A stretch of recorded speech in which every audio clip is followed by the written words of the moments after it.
As I mentioned, like earlier today, we have like Colburn and Shivani, who are, well, Shivani is director of Mocha, and Colburn is, you know, a big collector in the space, but also the founder of Museum of Crypto Art. And they've I wanted for you all to hear from them, because I think what they created, especially with Museum of Crypto Art as an institution in the space, is really something so unique that it's nice for you to all hear from them specifically.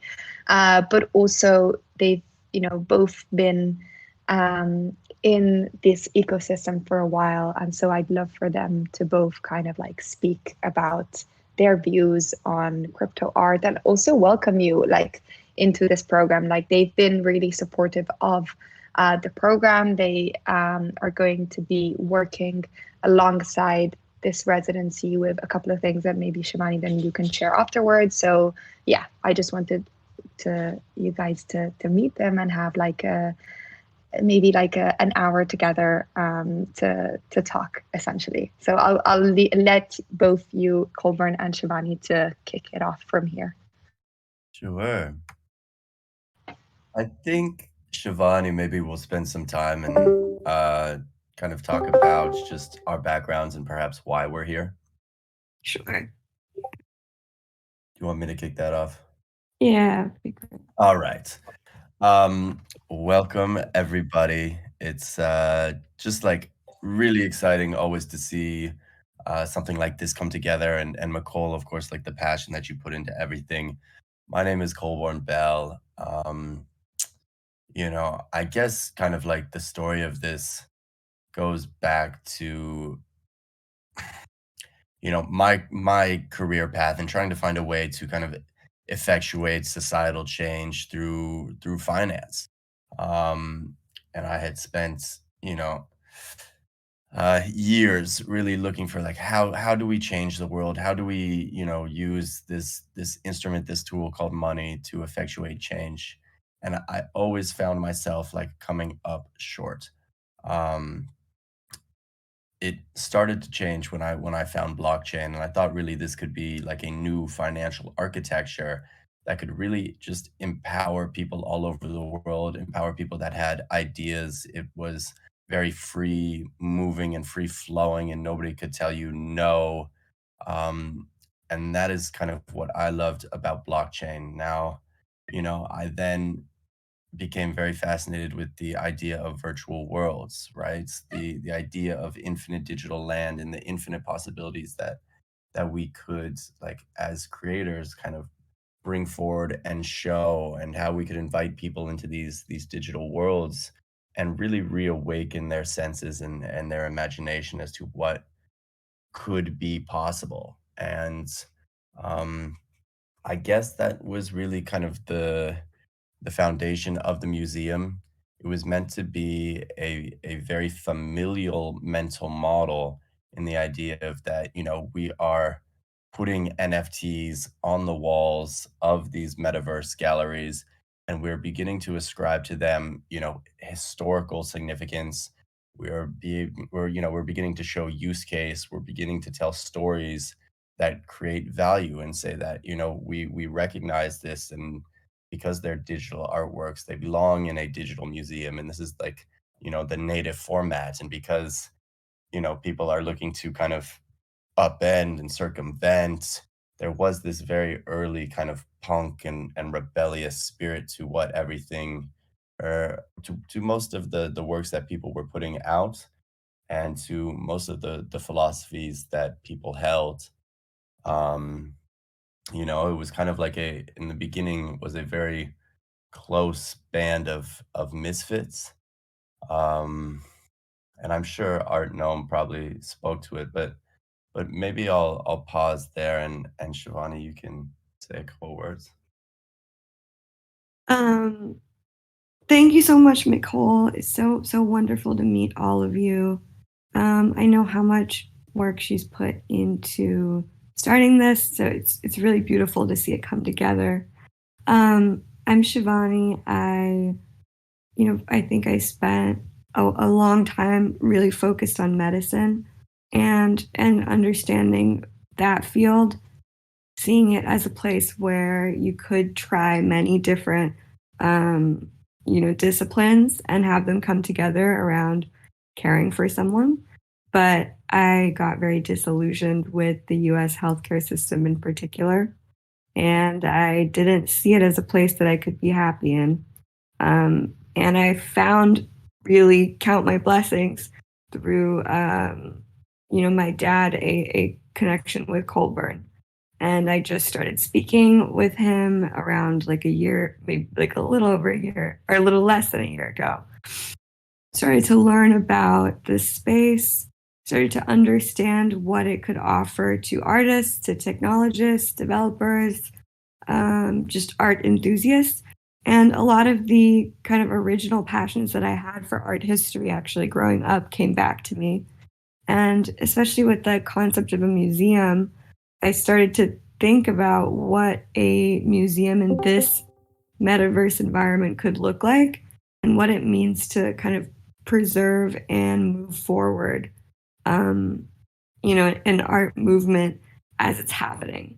And it's really a novel concept because all the museums that all of us know and love today are entirely look backwards, or they function on models that are about around certain collections of art. But I think what we're trying to do and have done is ask a community to tell us what they think is the most important stories here.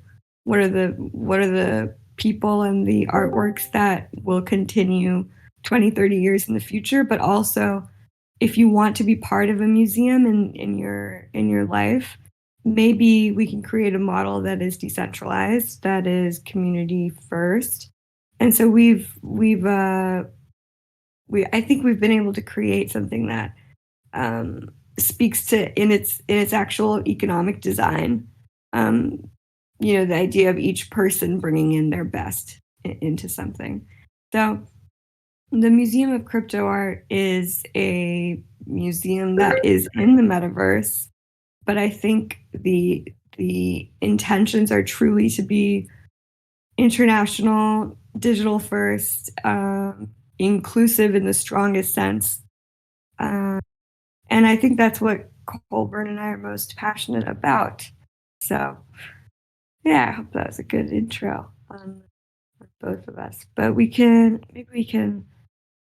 Colburn, maybe it would be, I guess, with how the museum started and where it is today, might be like, especially given your Yeah. history being one of the earliest collectors here, you've seen it change. And I think the Look, museum's changed with it. Yeah. it's the perfect point, right? Like, um, everything in the very beginning of the space was incredibly informal, right? So, there was no structure to the early museum. And it was informal because it didn't need to be. It felt just like very friendly and familial, and just like a big experimentation in trying to see what worked. So by proxy of this, we were able to move incredibly quickly, in the decisions that we made and what we were trying to do. But as NFTs started to get larger, more mainstream, more money come in, um, a lot of that familiarity was lost. And what kind of replaced it, sadly, was, this rampant desire for speculation in the markets. And, when more and more money is being made, people's incentives become more and more perverse. And, they begin to start hyping certain people. Um, And, for me, it's just was disingenuous to a lot of the early creators that built the space, to see almost like false idols or false heroes kind of rise up and out. And I know this was very, very hurtful to a lot of the early artists who really poured, themselves into the idea that there could be like a new sustainable creative economy, um, and a complete like paradigm shift of the way they're able to connect with collectors and to, show their artworks. Uh, so to Shivani's points, like when we rebuilt the museum, we, first and foremost, well, it is a nonprofit foundation, um, mandated to never sell the works in the collection. So at the very basis of this, we really intend to remove any of the speculation element away and just focus on the artwork and telling the stories of the artists. And the first spotlight that we really like looked to kind of shine was on this idea of the Genesis collection and the artists before December 2020 who had, were positive participants in the space that contributed to the NFT movement in the revolution, and the people that really, created the sparks, that created the ember that lit this fire.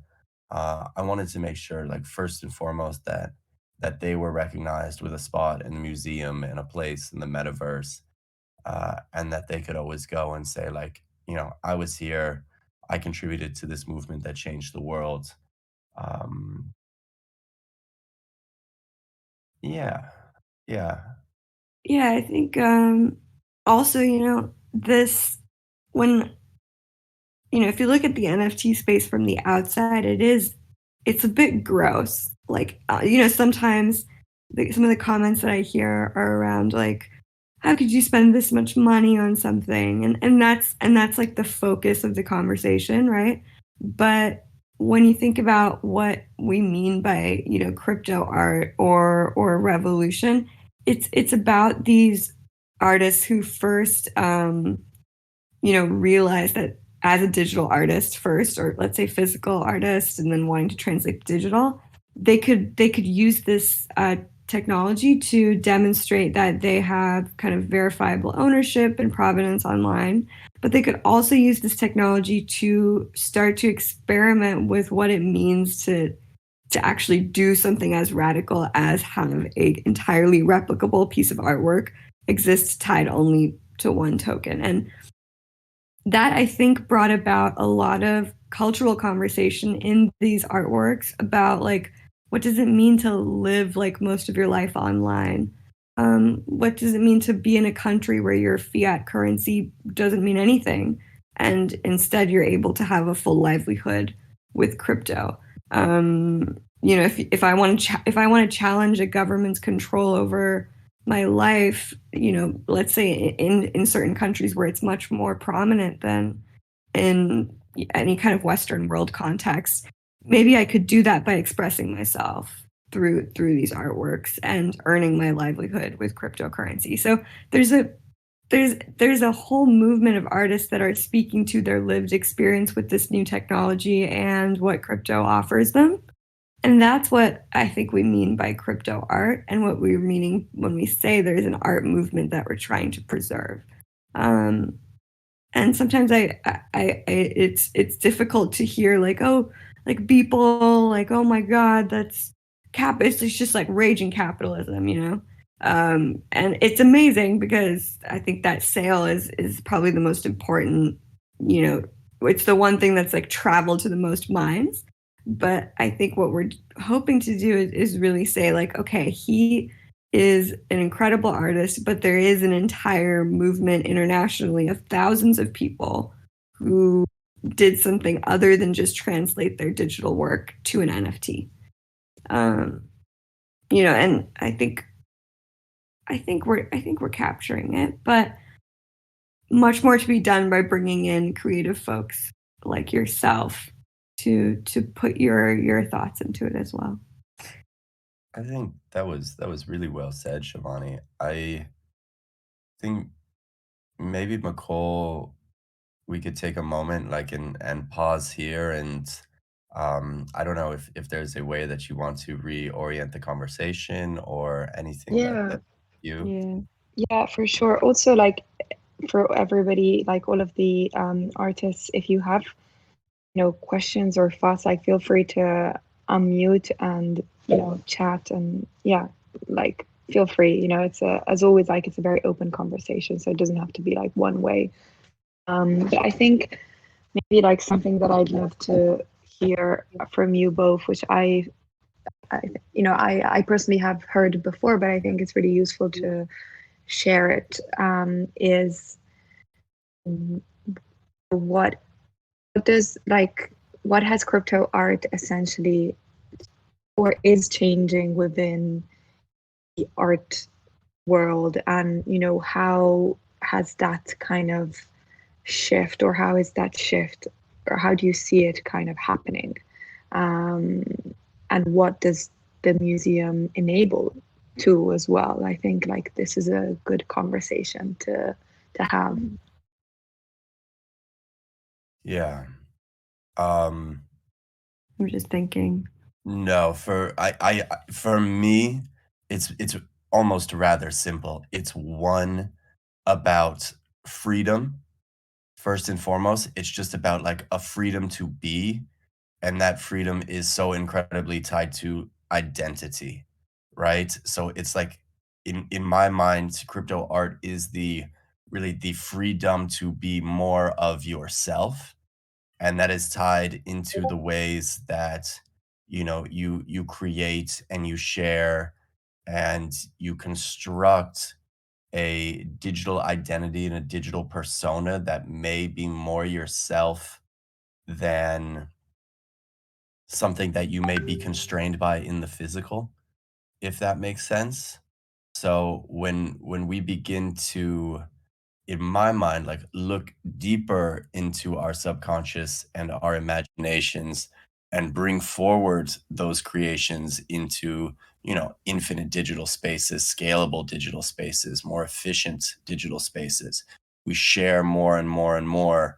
And we start to very rapidly push each other's understanding from, whatever different corner of the globe that we are in kind of constructing what it means to be a global village and a global community. And I always believe that, it's art's purpose to, look into like the beyond the future, the unimaginable for most people, and try and develop a set of symbols or themes or to communicate that vision. Um, so for me, like crypto art is really like a visionary, futuristic endeavor where we begin to dissolve uh, a lot of the, perhaps like antiquated labels, be it, sex, religion, geography, anything that people might use to kind of like constrain, identify, or box you into your identity. I feel that it can be kind of like released and expanded and explored more deeply through crypto art. That's really, yeah, agree. And it's really incredible how much, like, I don't know if you guys have met, or we've talked about Arc 4G, who's he's I think he's like one of the most successful NFT artists in this space, and just he has these really whimsical but like quite difficult to make like small video clips of little objects kind of playing together. It kind of explores like physics but also like material. And he has spinal muscular dystrophy, which is one of the most devastating conditions you can have. Potentially quadriplegic or paralyzed from the neck down, but is able to use simple tools to create artwork. And in speaking with him over the past year, he has been able to single-handedly create income for himself and his entire family, which I don't think there's any other profession or outlet that a disabled person of that depth would be able to do that.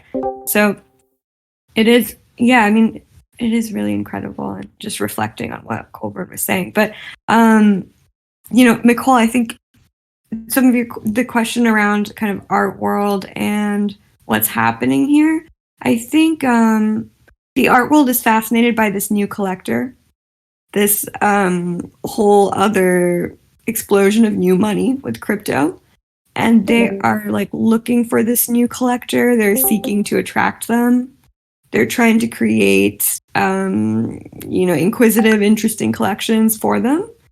At the same time, there's just a fascination, but not like that respect yet of digital art and NFTs.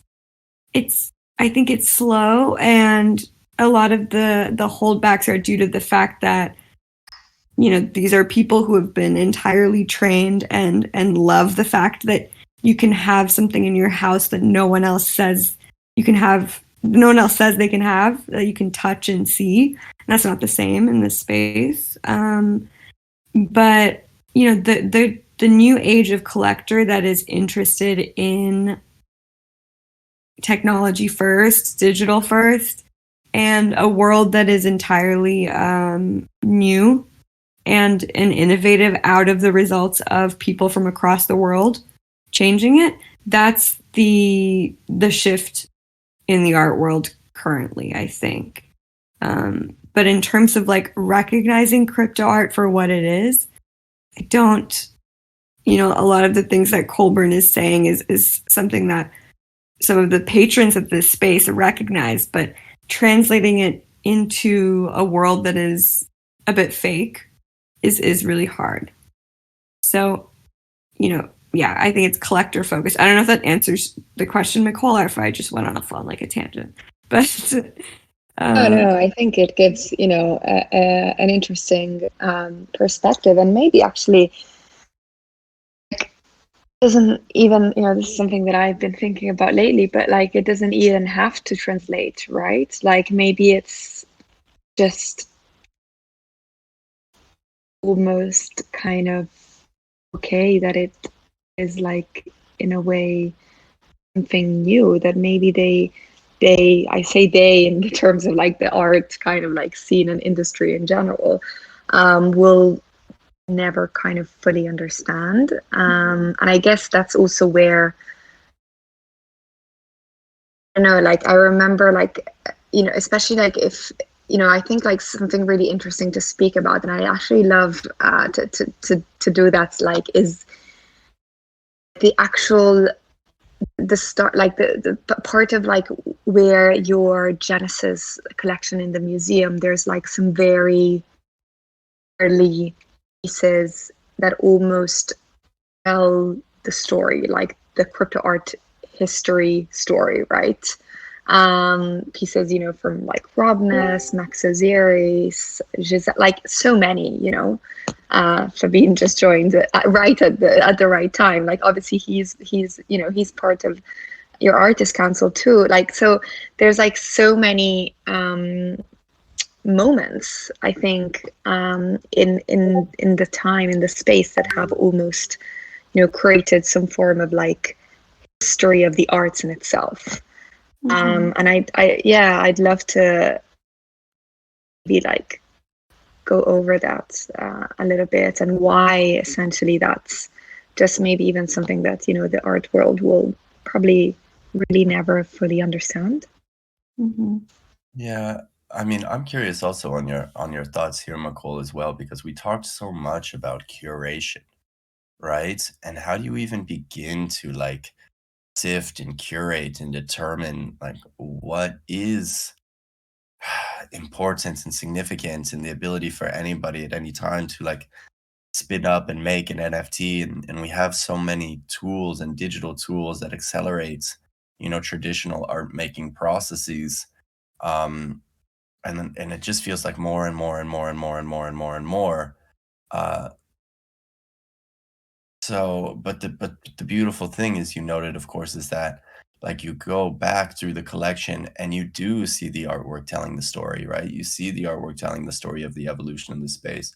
You see the early themes, the early crypto symbology, cyberpunk anarchist themes, and then you see an evolution. I mean, really after after Beeple, you see kind of like this flood of 3D artists and 3D artworks, and perhaps like more mainstream artists coming in, And then, more recently, there seems to be kind of like a wave of traditional painters and artists, and everybody kind of like trying to find their space and their niche. And it's just growing so incredibly quickly that I go back to thinking that, um, you know, I guess the artists will lead and the artists will prove it with their creativity.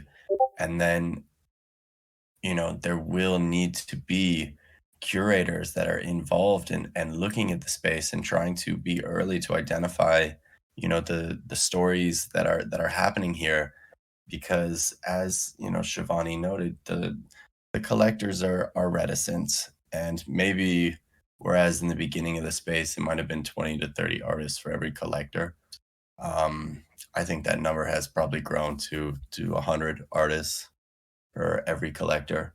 Um, and there is just a big, you know, education gap that needs to be filled and addressed, I believe, on the collector side, if this is really going to continue to just like grow and get bigger. And a lot of services that will need to be provided to art collectors, because these are things that they generally don't do on their own and are kind of done for them.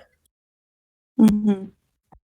Yeah, and I think this Genesis collection is meant to recognize the people, the artists, and it's hard for, I think, a lot of folks. Maybe like it's difficult to acknowledge for people, but it's just like the reality of it that Colburn is like someone who actually made different, like kind of made this space, is one of the people that made the NFT space what it is, because there was a place early on where you could, with the right intentions and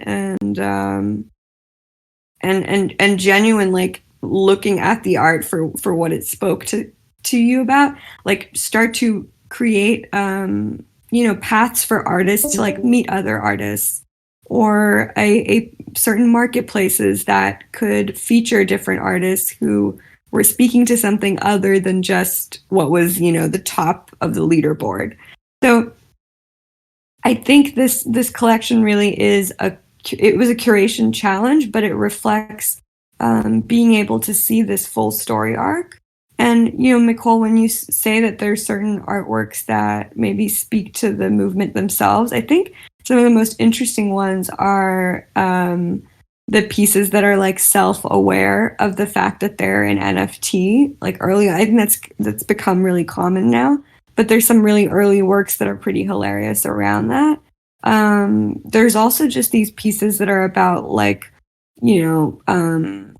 like Satoshi Nakamoto, about like crypto, about digital garbage. Like they're much more conceptual. Like some of those pieces, I think, like in and of themselves, you can like start to get a sense of what crypto art is, like at a most basic level. But also there's just like early like tokens, and some of that is really like random, but I think together you can see like, oh, someone thought that they should put a simple collage of like two people kissing, or someone thought that there's a way to work with flowers to start to like build human form, and maybe I'll put that on like this marketplace, even though there's absolutely no reason for me to think that I could profit off of it. Like I think the amalgamation is the heart of where you can start to see things. But yeah, it's interesting because I don't know if the art world is used to that. They're used to like the single artist who like is the single genius, and most of the time it's like a single male genius, and that's like what they're used to. So it's a huge learning curve for sure, and I don't know if it'll happen. But I hope, and I'm really inspired by the fact that the two biggest auction houses like I've put enough behind this. But we have to see. We really have to see what happens, because I don't know how sustainable it is. But I think there's enough here. We have a question from Rose that says, NFT world is such a bubble. Do you guys spend time in the traditional art scene to get a gauge of the potential vibe shift towards crypto art? Kind of answered maybe a bit.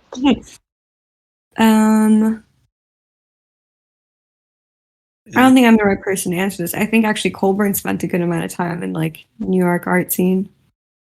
I mean, I have friends who play in the worlds. I've been spending, the last couple of months kind of like in and around Christie's. Just, it's so interesting, I go back, like, people in general, people kind of fall into the like the traps that make them feel kind of safe, right? And the art worlds, I think, kind of fell into its own stasis without really, questioning itself as to why. So, at the end of the day, most people were not buying art for the sake of enjoying or appreciating art. They were buying art as a means to avoid taxes or move money globally. Most of the art is not shared. It's stored in free ports. And I think when this, you know, became the primary driver of the art market, it loses its integrity and it loses its reason for being. Um, as far as art for art's sake. And you talk to most of these people, and I think it's probably a mixed bag. Uh, but this really has the potential to be something else, and it can be totally defined by us.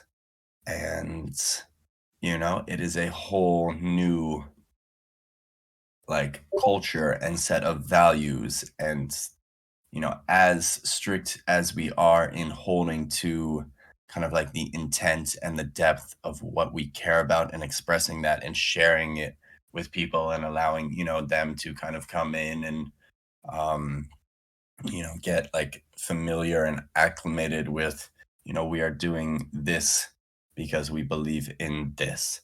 I think that the easiest way to understand that in practice would be the idea of 10% mandated royalties to artists on secondary sales, stuff like that is just like very fundamental and different, and and will make the world of difference to artists all over the world. One thing I just thought about is, I don't think, actually, to be honest, art history professors are like definitely not in the art world. They live in like the ideal of one. So I did my bachelor's in art history, and I just have like a couple of professors that I'm still close with. And so throughout this whole like kind of last year, I've just engaged them to like understand, okay, what do you think of digital art at first? Now, what do you think of crypto art? Like, do you understand? Is there an understanding of what it is? And it's been really surprising to me that the two professors that I'm close with, they do get it. They see the new culture. They ask questions on like, what's the demographics here? And I'm like, I have absolutely no idea what the demographics are, but I think that's a good thing.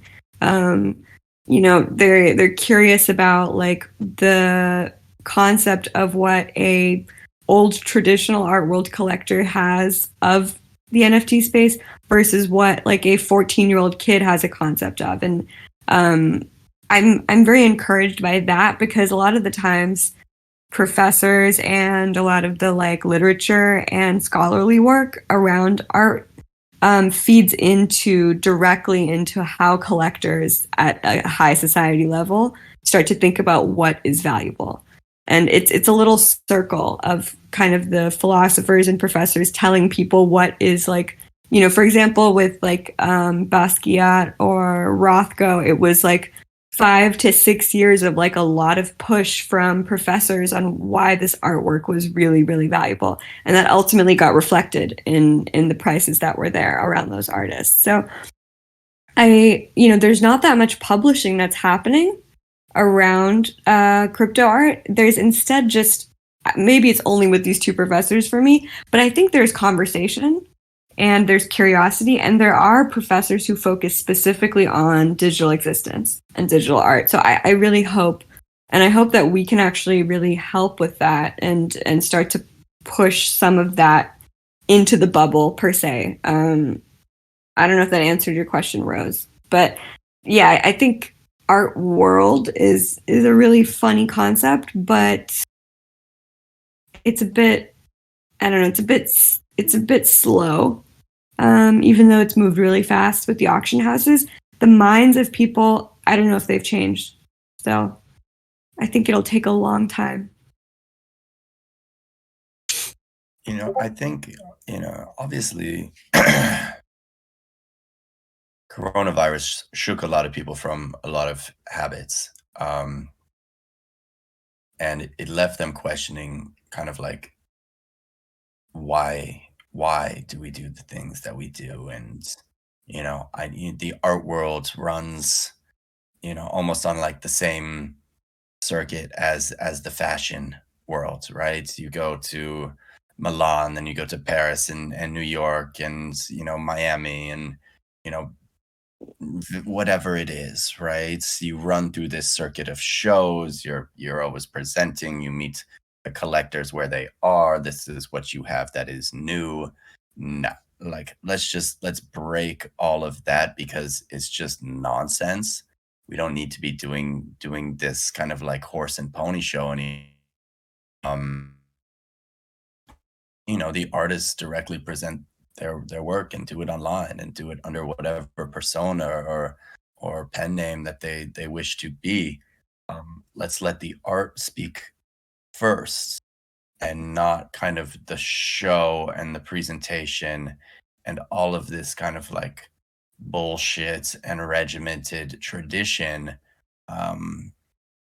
When we have the opportunity to do something that is more authentic and genuine, and is kind of just grounded in the connection that one viewer anywhere in the world might have with one piece of artwork,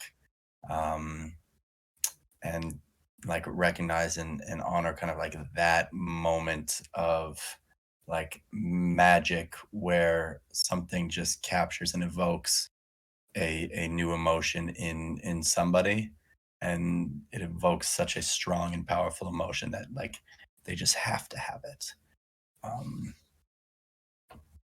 So that's really kind of like just what has been exciting me here. Is it, McCall, maybe time for us to like do a little regroup?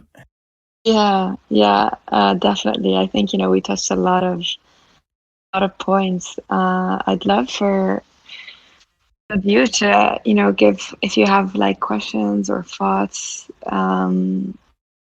anything at all, really, like feel free to chime in. If you don't want to put audio, just, feel free to put on the chat. I can speak it out as well. We can also, I know that it was important that we could speak about the incubator. Yeah, definitely. Yeah, I realized we've been like super high level, which is great, but yeah. I think maybe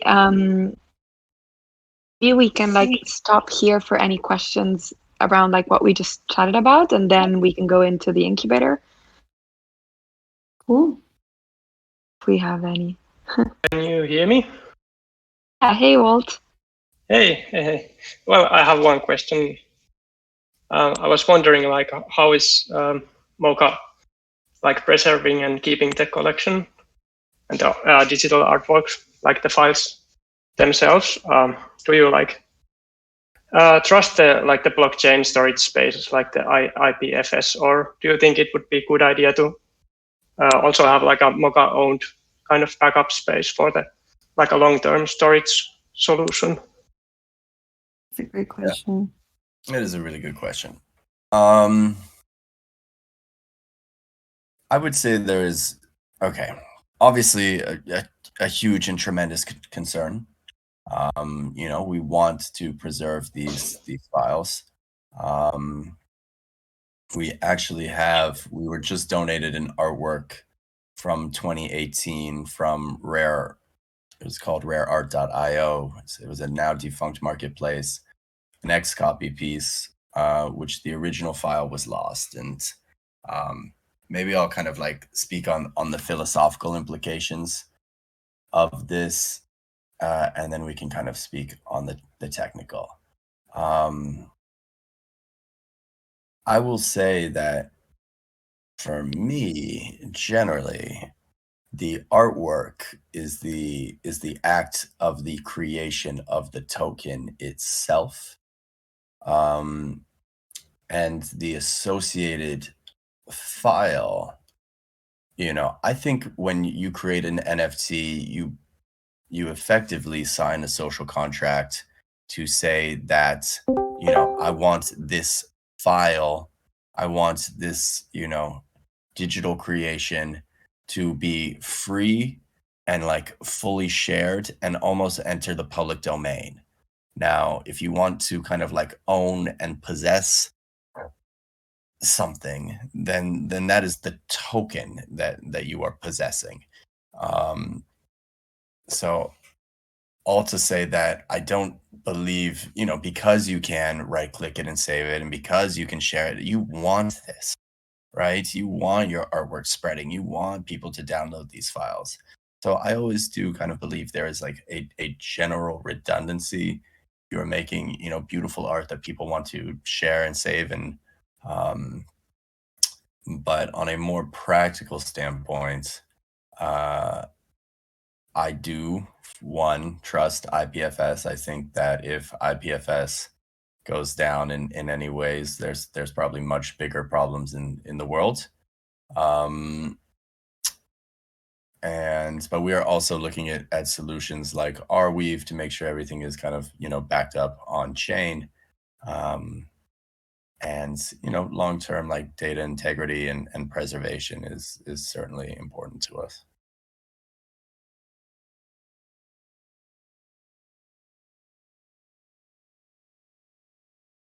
Answer your question, Walt?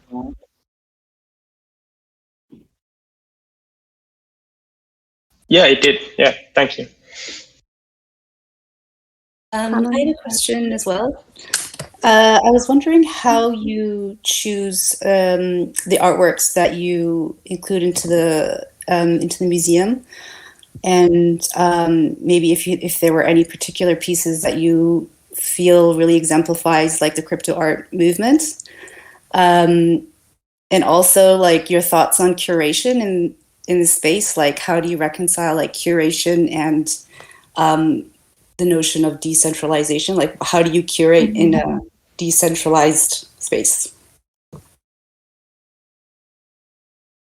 Yeah, I think I can just start. It's difficult. I think with this Genesis collection, it was the original like 160 artworks that seeded it were decided upon by Colburn and then kind of myself with some consultation. But the acceptance of those artworks as Genesis was a conversation, and then an artist council was implemented, which is 9 artists that as a group we thought kind of represented all different ways of thinking, different styles, different entry points into the NFT space, like time-wise. And this 9-person artist council was then given a list of 44 artworks that were donated to the museum. And they were asked to decide if these artworks were worthy of inclusion or, depending for whatever number of reasons, were not worthy of inclusion. And they ultimately decided, and moving forward, they will be the group that also decides which artworks come in. And I think the reason for that is because we do need to take steps towards decentralized curation, like you said. And right now we don't have the tech stack to be able to do that as a DAO. And it's going to take, another 5-6 months until we can have like voting and governance measures that are publicized and voted on by all people in our community. I think the next step for us from this artist council is to have a collector council, and not to offer the collector council a means to decide which artwork comes in, but to decide on some of kind of the more valuation market driven decision making. Those are just, the steps that we've taken, but it's a difficult question. It's something we think about a lot.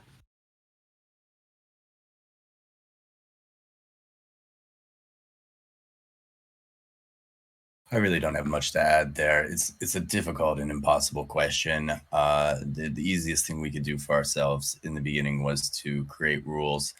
And that was not even a curation, particularly on the, what I guess you would call the like quality or aesthetic or form of the art, Yeah. but more a recognition on the individual and their presence. So it was more just like in you being here at this time. If you had not just like been, then this would not be. And as strange as that sounds, nothing gathers momentum without people. So it kind of just goes back to speak that like we really want to be a museum for the artists. And the way the token is designed and the way the future curation will be is that the artists in this Genesis collection will have like the some of the largest say in the curation and future decision making of this. So we know that kind of like in their voting power, at least we can, the collective aggregate, we can try and preserve and respect and recognize what the original intent was for the space. And I think, we get to empower their voice of what this canon should be, while also kind of like appreciating and recognizing their art. It's more about how those people and these artworks go hand in hand over time, which brings like another interesting point is like how closely the individual is, of course, like tied to their artwork, and the presence of that person continuing to like add value and story and narrative. And how does that person, it's interesting for me because like when I look to curate, I look to kind of either first like develop a connection with that artist, or maybe I just like see them contributing positively and kind of want to return some of that energy, and tell them to like keep going, keep digging. It's a lot like the person perhaps that maybe first catches my eye as opposed to the artwork, which is a little strange, but it is true. We also have another question, but just before I go and read it out, I would also shared on the chat the Mocha Genesis collection on Super Rare, and I actually would invite everybody to have a look at it because I think it's almost kind of like very easy to think that like these like artists are like now very successful artists, and some of them are not even like active in the space anymore or that active. And I'd like to kind of highlight the fact that at the time this was not the case. You know, these artists were as anybody else. Like, you know, the space was not as it is now. So, you know, when this happened, when this collection was like created, it was really just about arts and what, you know, Colburn just mentioned about a connection with a person, a connection about, you know, the artistic form, like what it means, what it translates. And it's something that I personally get asked a lot, you know, like, how do I kind of like make my piece sell, or like how do I speak to collectors? And it's like, your focus on your artwork, you know, that is what should speak for you, right? And doesn't mean that, I think Artnome touched on this as well last class around like the Sarah show and how he collected her earlier pieces at a time where nobody even knew who Sarah was. And it's kind of like the same with a lot of these pieces that are part of the Genesis collection. If you go and look at them, you'll probably see that a lot of the artists you might not even recognize or know, which is really interesting, I think. And I also, well, I added my favorite piece. I think it speaks to, I mean, what I guess from my experience and from my time, kind of something that I think resonates with me particularly, which is a piece by Robness. And again, you know, an example of an artist who has never gone by the rules, right, of what should be, you know, the right time to mint, or where to mint, or how to mint, or how much to do. Like, somebody that just creates for the, you know, the love of it, and that's it. But yeah, I'll add, Murat has a question which says, what do you think about future of interactive crypto art? Will it be accepted as a new medium, or will it be obsolete because it depends on code, and in years browser frameworks can change and make the piece unrenderable? Ooh, cool. It's a really cool question. Yeah, it's cool. I think it'll always be interactive, even if it goes obsolete. Like, let's say it goes obsolete, someone will make a commentary on that, and then create something new from that artwork. You know, obsolete meaning like something changes, right? Not like the integrity of like the token does, but you know, I think interactive will continue to grow more and more. So like with this museum, the best way to see this collection is in virtual reality, in different exhibition spaces, because you can see digital work in a digital format. You can play with scale, you can play with light, placement. You can actually start to interact with them.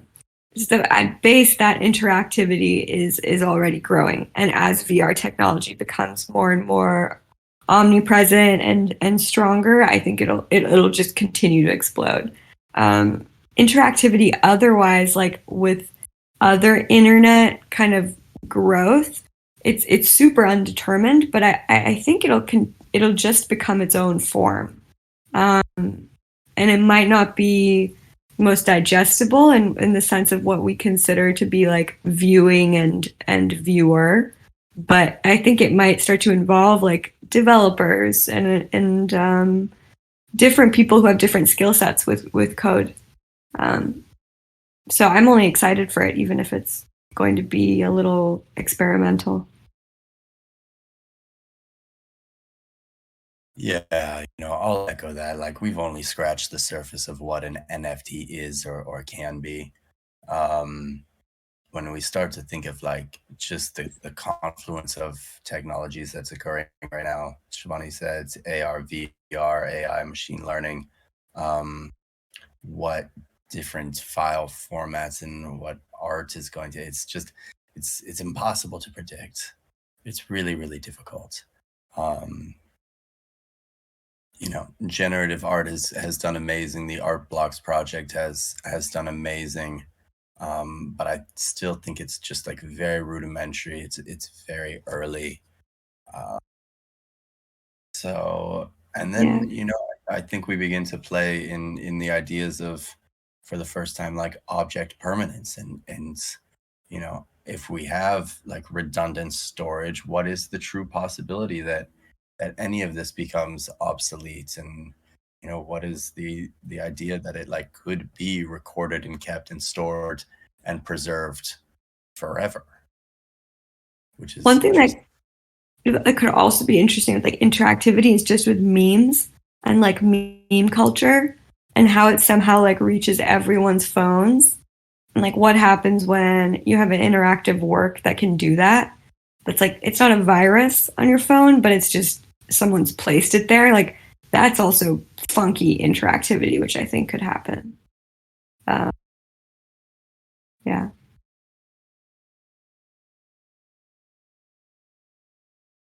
Any other questions? I can ask Please. a question. Hey, thanks.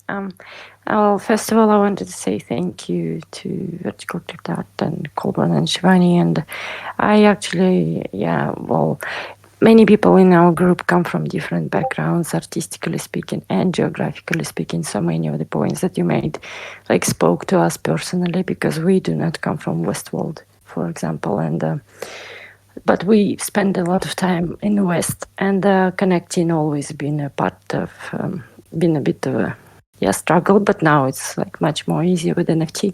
But and also people coming from different artistical background also feel a bit more connected to the art scene. Sorry, I'm a bit nervous. But my question was, do you think the traditional and the NFT world will ever merge? Do you think it will happen ever? Yeah.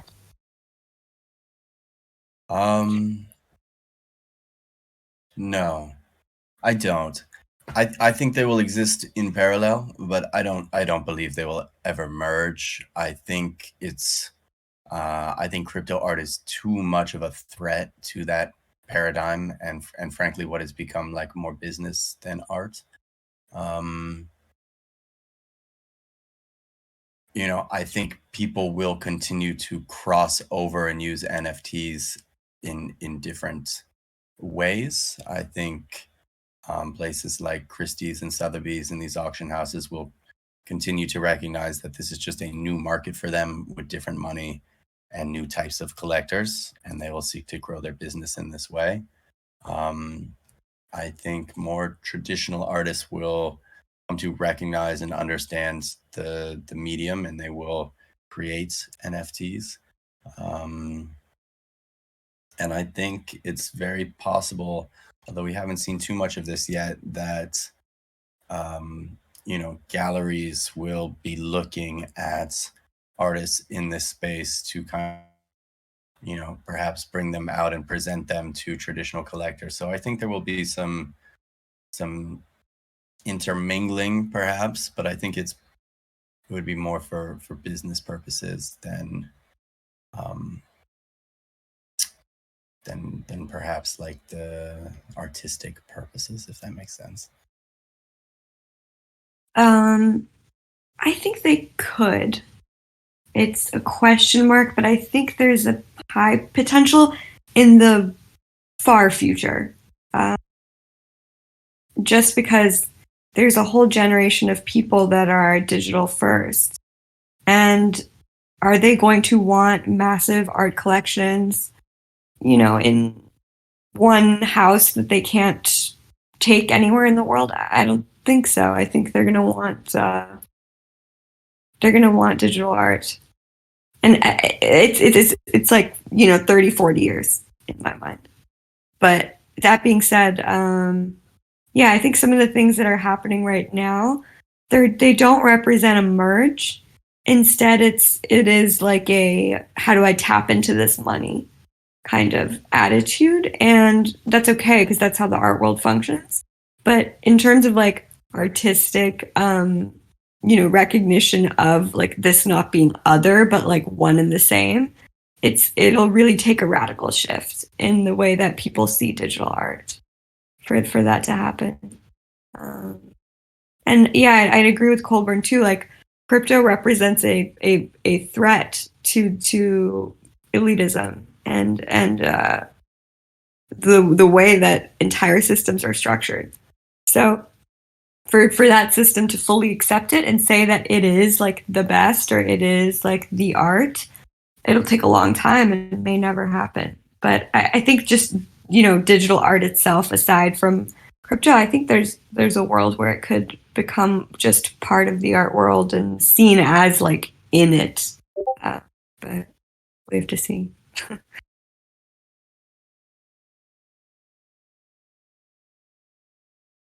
We have another question from Octavio, who says, I'd like to ask if you consider the physical artwork could be interesting as an NFT, or as Art Gnome said, the traditional artists need to justify the existence of their work in the NFT space, experimenting or exploring with the use of digital tools.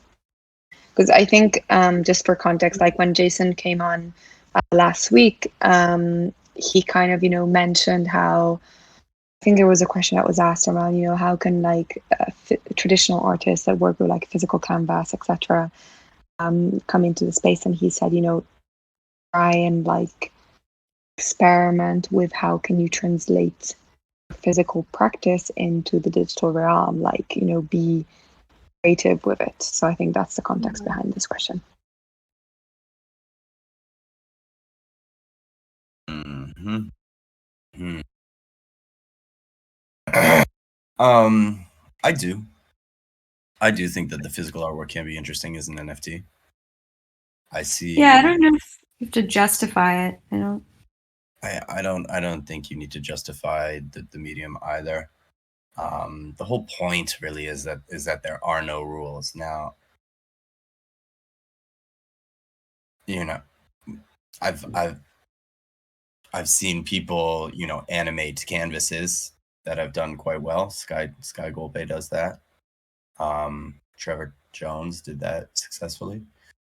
But I don't think it's particularly necessary. Yeah, I think more so if as let's say like a physical only artist, like with embroidery or like, collage or like jewelry, as an artist, I think you'd have to consider the presentation of the work as an NFT. Because you realize that there's a marketplace where there are just like digital art focused folks, like using Blender, etc. So that presentation, maybe it has to do with like the telling of a story that's a little deeper. Maybe it has to do with having like a website that is like linked to it so that someone can immediately see that there's something more here than just the JPEG itself. That's what I would think is a little more important.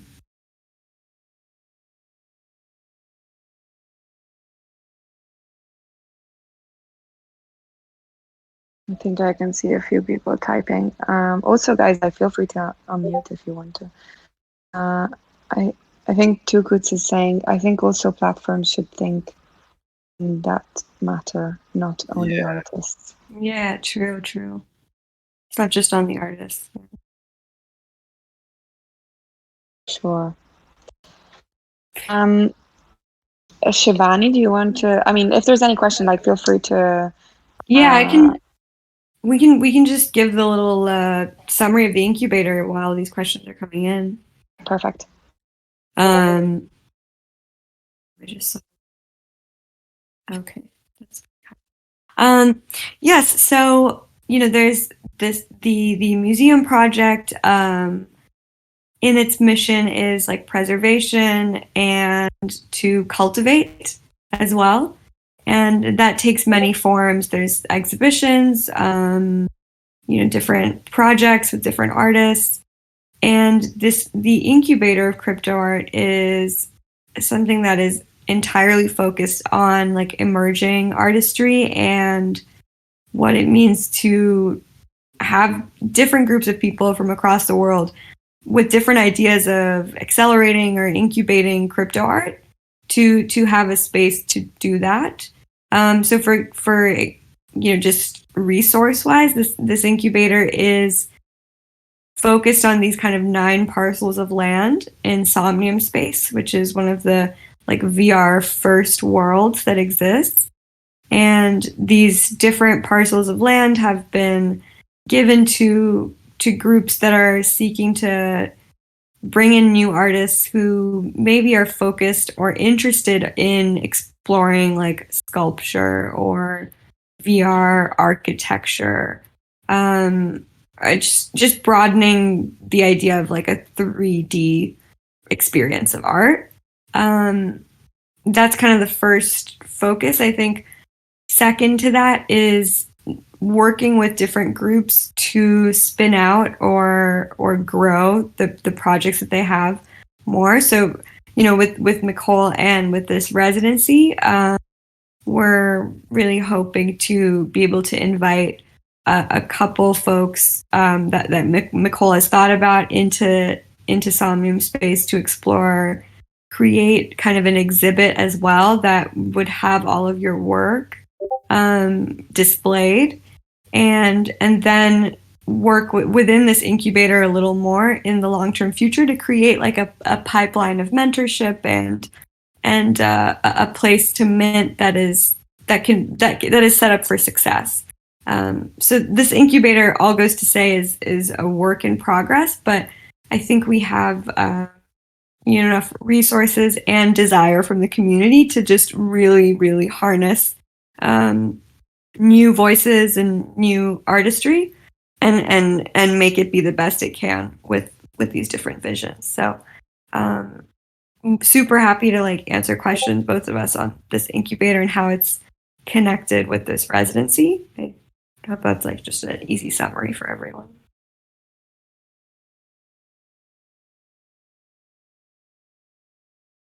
Yeah. I also shared the Twitter link in the chat, but if you do have any questions specific to this, I think I also shared it initially in our residency program when I gave the outline on this as well. And there's also like a piece which I think I mentioned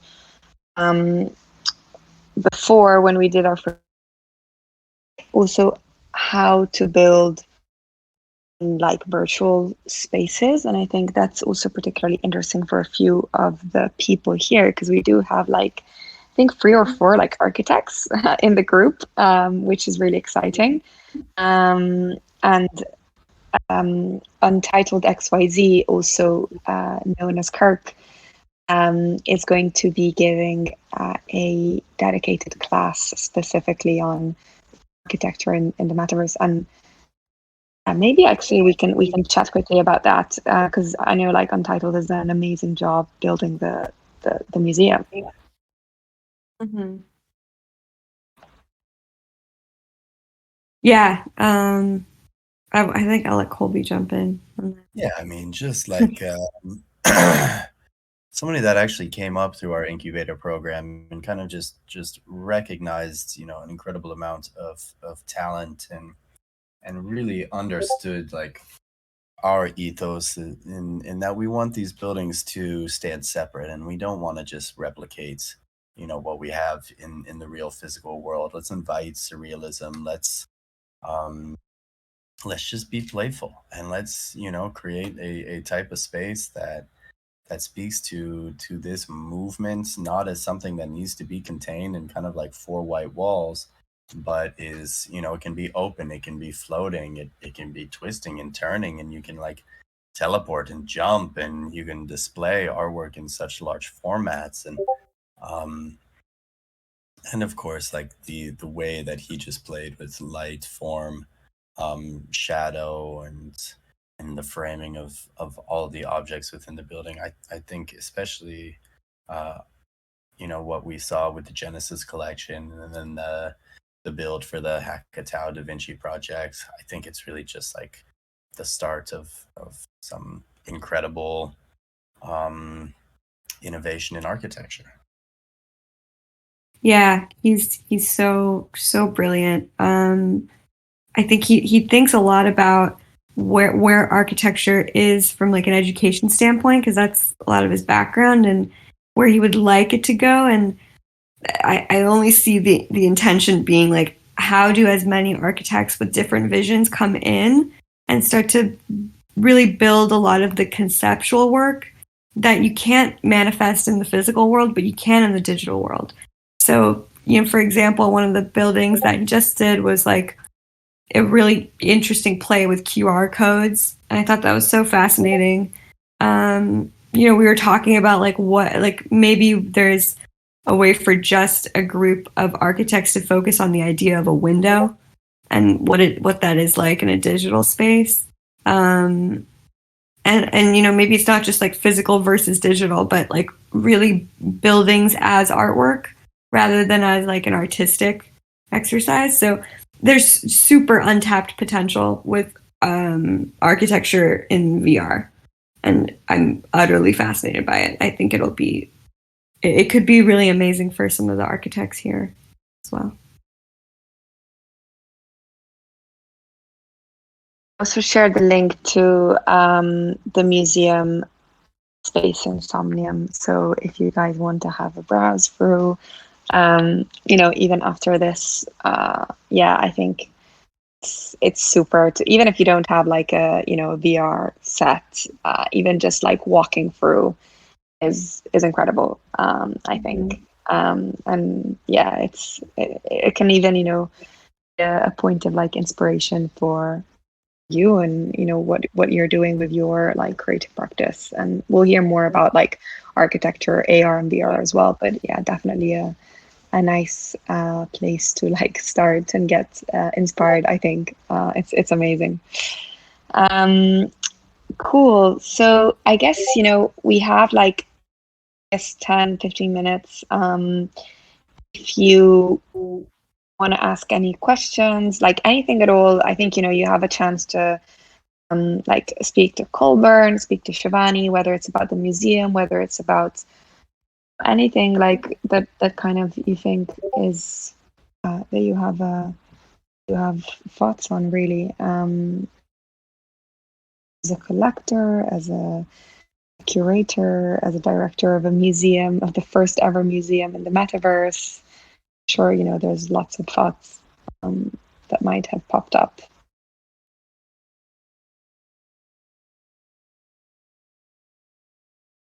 Pause and I'll wait because I can see a few people are typing. I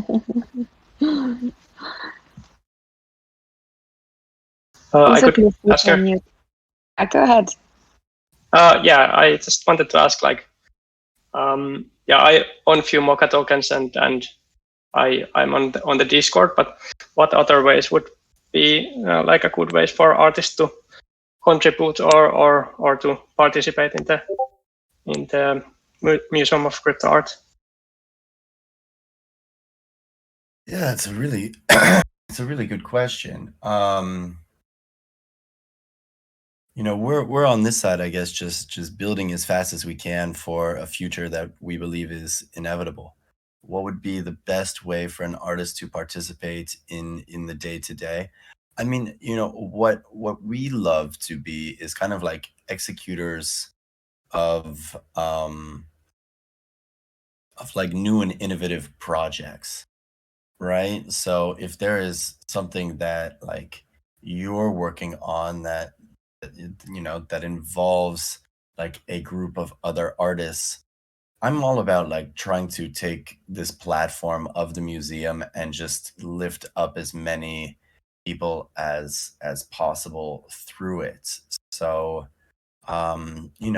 grab like some other friends or people whose styles you connect with and like begin to think and design something that would be of interest to you. I love to see just new ideas for exhibitions or new applications of technology.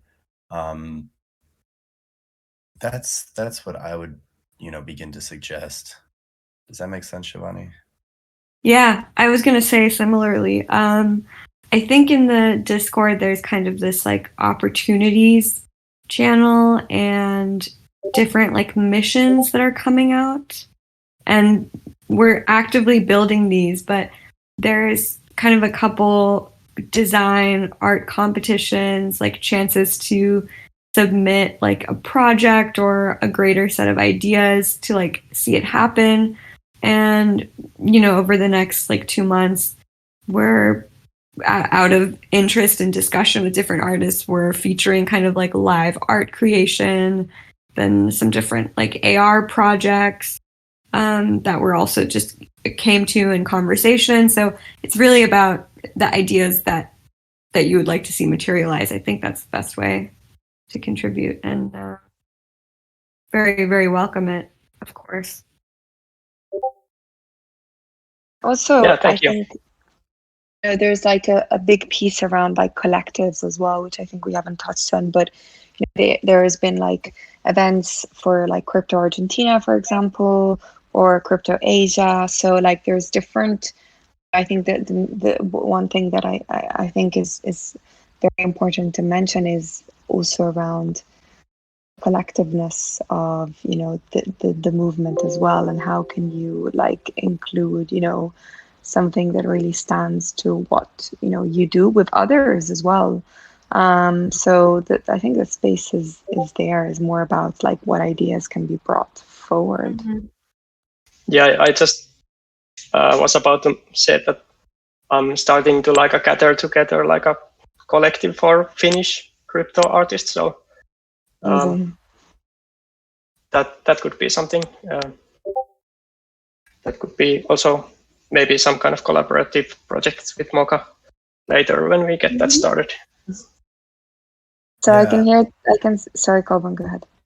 No, I was just gonna say, like, I'm very because the space is no longer like flat, right? It used to be very flat, meaning that like all of the artists knew all of the collectors. Now it's just too much for people to kind of like understand and comprehend. So I do kind of expect like this next phase to find that, people will be looking to build, more types of institutions.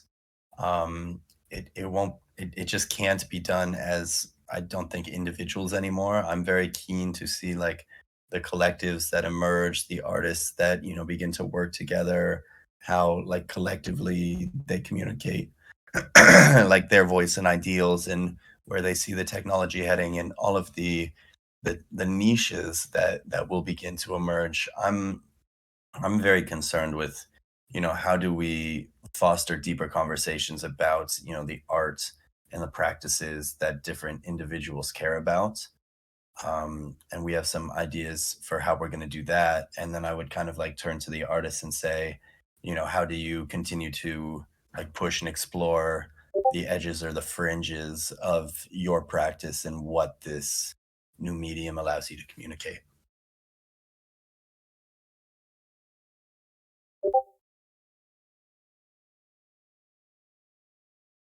I added a few comments just on the incubator of crypto art and how it kind of bridges into the residency. But yeah, I think it's going to be in the last phase of the residency program. So like in the create phase, so around September, where you'll actually be assigned in, the actual creation of the NFTs.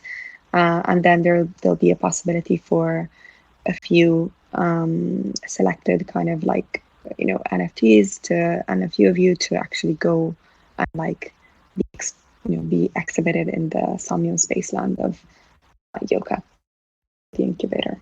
Yeah. And I think one interesting thing as well to integrate is like the actual building of the space that will exhibit these works.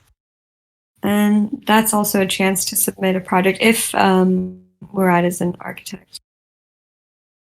Yes, exactly. So it's not only about like the actual work, but it's also, potentially around the building as well. Mm-hmm. So I think this could be interesting for a few of you for sure. Okay, do we have any more questions or thoughts? Yeah, I absolutely enjoyed this conversation. Thank you guys so much. Your perspective is amazing. The mission of Mocha is also incredible. I am Linda, artist from Senegal, and to me, the crypto space has been like, it's basically meant liberation. And as a Black woman, I wonder a lot about inclusion and diversity in the space. And I know it can be like a hairy question, but I was just wondering whether you guys have a perspective on that and how you're supporting artists from kind of a more diverse backgrounds. So that's my question. Yeah, that's it. Linda, I remember reading like some of the comments you had in your application, and really, really love your work. I think, yeah, it is a hairy question. I think there's very much a like corporate diversity and inclusion kind of political ideology, which no one in this space is really a part of. By corporate, I mean just kind of performative, saying the things you need to say, but not actually like acting on them. And I think, at least as a museum, we like really deliberately have tried to bring in artists from like the most basic level of how should this be structured, artists from all different backgrounds, to what is the artwork to be displayed and what kind of stories does it speak to. It can't be singular and it can't be narrow.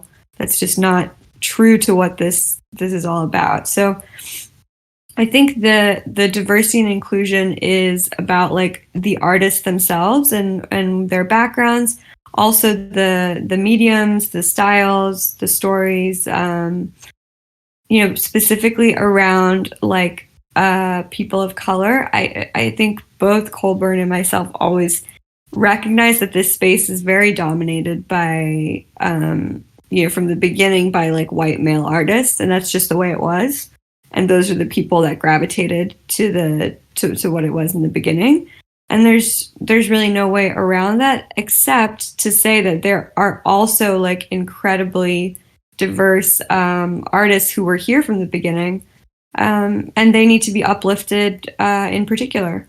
And those stories just really need to be pushed forward with more strength than has been done in the past. And I think we really are fully behind doing so. I'll just add, I think I come from like a family where the idea of the people who create is more important than sometimes who the creation goes towards. And that's why it's so important that, technology and code is written by people from and written and created by the people from different backgrounds and not just from singular backgrounds, because that often changes the outcome much more than anything else, is the people who are creating. So this is all about the artists. And, maybe at the most basic level, I think our artist council is really doing that work just in who they are. But fully open to all comments and suggestions. And we really want to push this forward as best as we can. Thank you. That was such a comforting response. Thank you so much. Yeah, I think you're absolutely right. It's about who's behind the work, because that's how we get multiple perspectives from all over the world to be represented. And one of the things I've been doing since I got into this space has been like getting a bunch of artists aligned that I know from Senegal, and also I've been on that are women and Black as well. And I want to sort of just like encourage more people from here where I am to kind of get into that. And it's incredible to see that there's this support in the space, that we don't have to go through the same kind of gatekeepers that in the traditional art space. And it's so refreshing. Thank you.